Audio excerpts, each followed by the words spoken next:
Здравейте! В днешното видео искам да ви представя първият от поредицата празнични маникюри, които ще направя.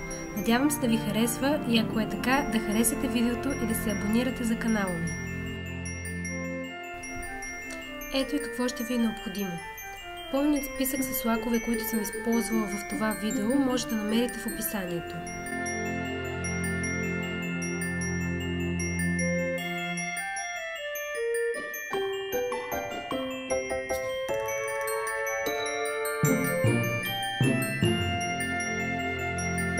Ето и как да направите маникюрът.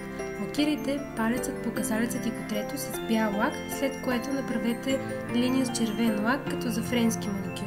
Аз много харесвам комбинацията от бяло, червено и черно и затова реших да добавя тънка линия в черен цвят.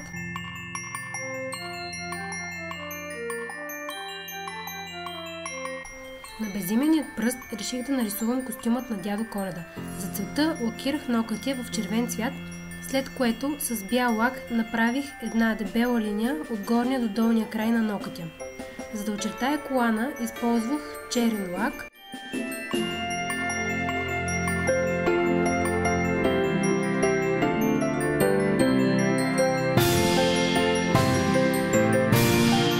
За да очертая детайлът на колана, използвах тънка четка и златен лак.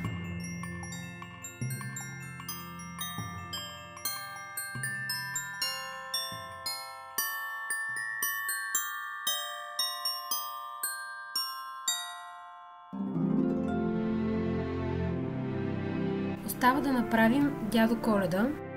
Лакирайте нокътя с безцветен или телесен лак, след което оформете лицето му с бял лак, като придадете овална форма малко над средата на нокътя.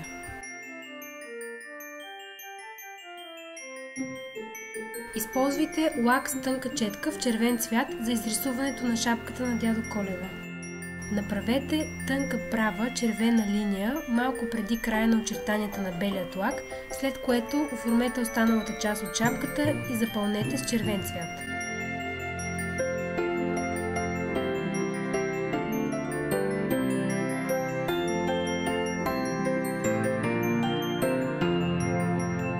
За да завършите шапката, сложете в края й една точка бял лак, след което запълнете с бели точки границата, където се пресичат белият и червеният лак.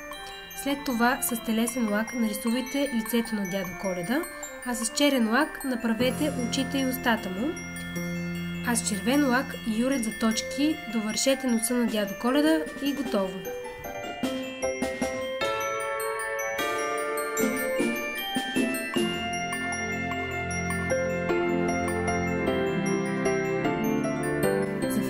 Добавете топ лак, за да направи маникюрът ви по-издържлив и по-бляскав.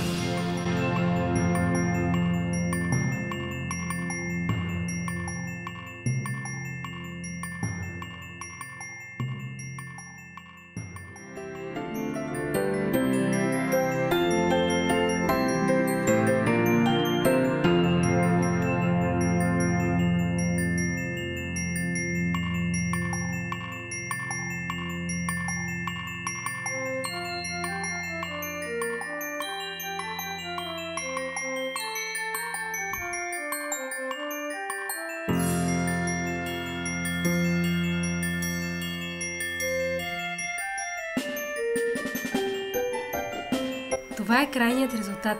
Надявам се да ви харесва и ако е така, да се абонирате за канала ми и да харесате видеото. Може също така да посетите Facebook страницата ми и Instagram. Благодаря ви, че гледахте и очаквайте следващото ми видео. До скоро!